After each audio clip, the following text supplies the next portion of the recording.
Olá pessoal, bem-vindos a mais uma aula de ciências voltadas para o nono ano. Essas aulas aqui são bem simples, de novo, a gente vai falar sobre o tema da aula anterior, mas um pouco mais avançado, a questão da mudança de estado físico da matéria.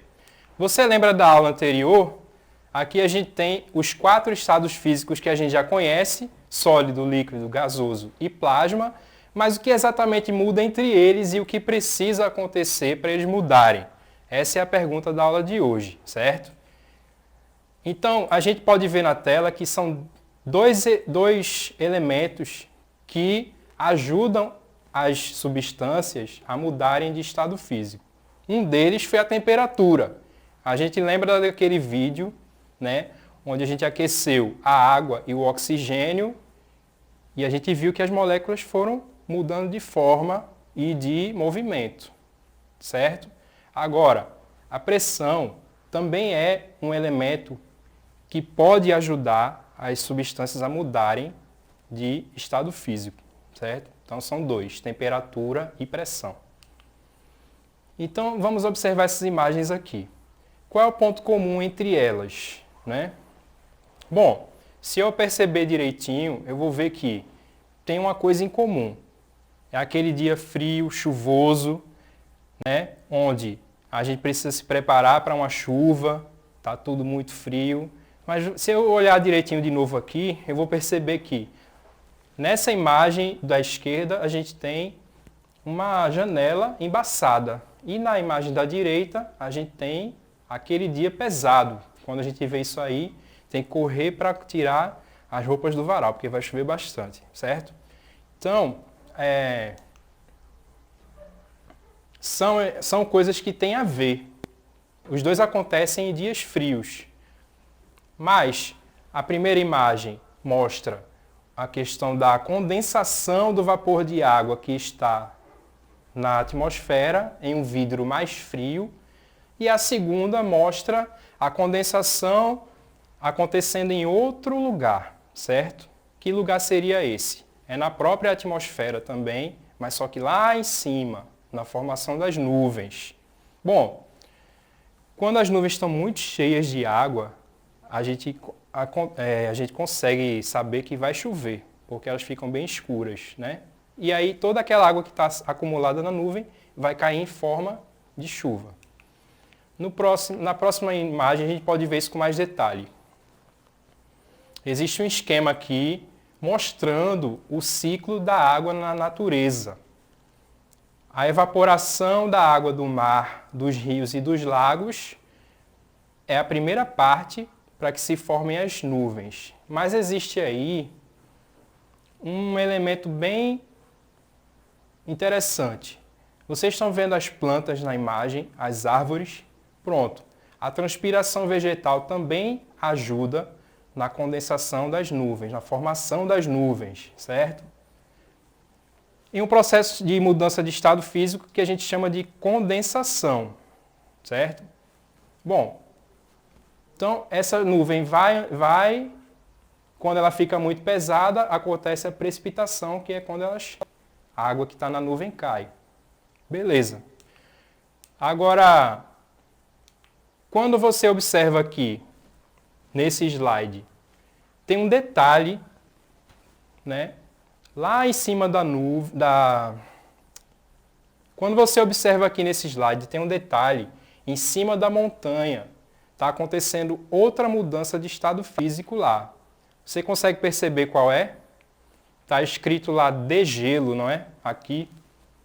Esse degelo também já é uma mudança de estado físico.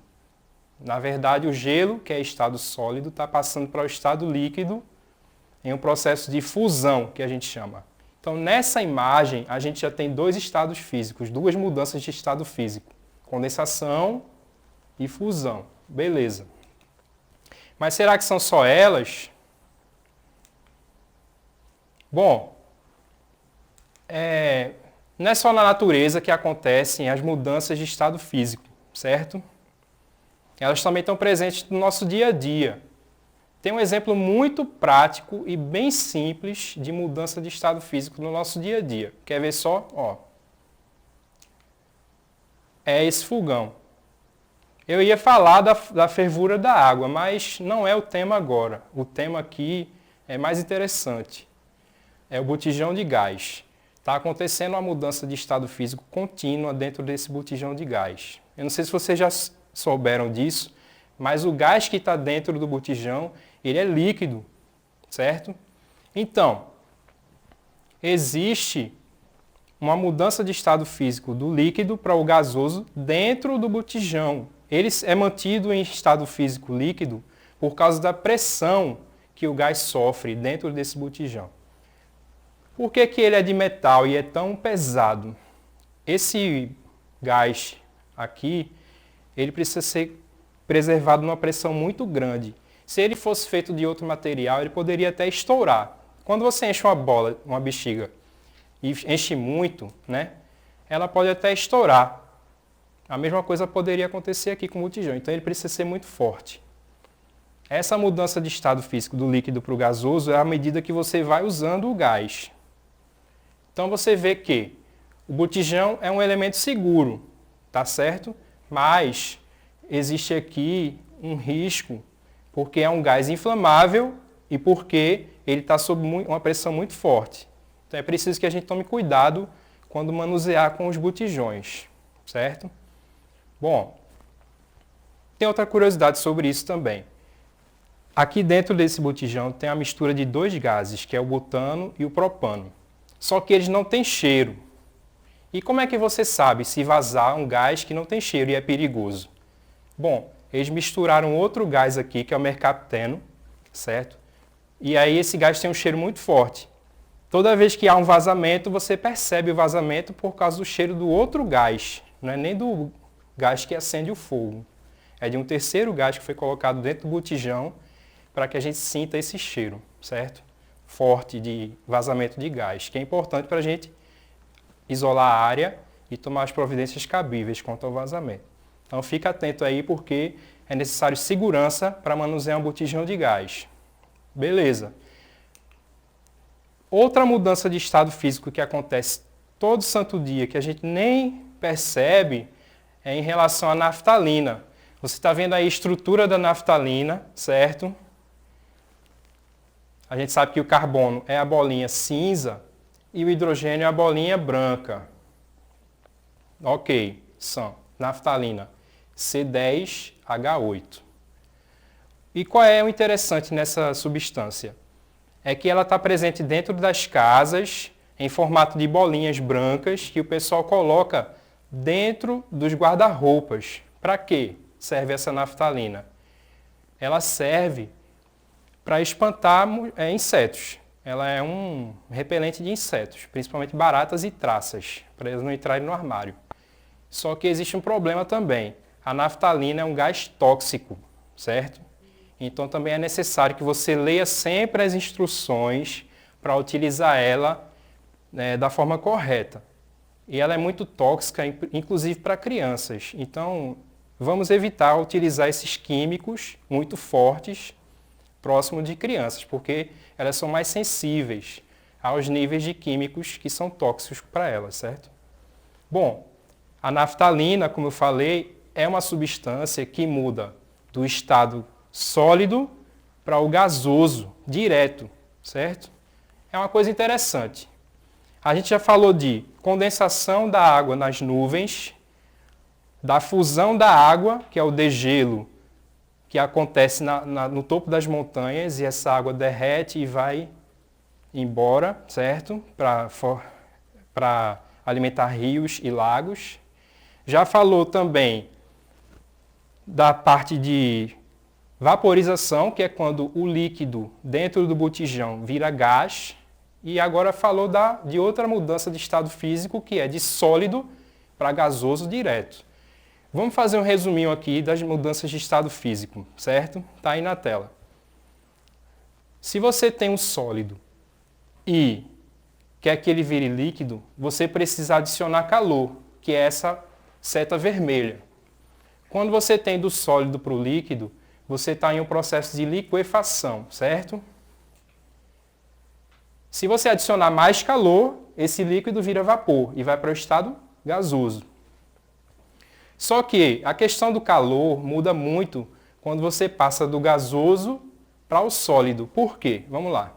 Se você tem um gás e ele está a uma certa temperatura, você reduz muito essa temperatura para ele virar um sólido. Certo? É o inverso aqui. Pode ver que a setinha azul de gasoso para sólido está indicando que a gente precisa tirar calor do ambiente para que ele vire um sólido. Então, o gás é uma coisa bem interessante.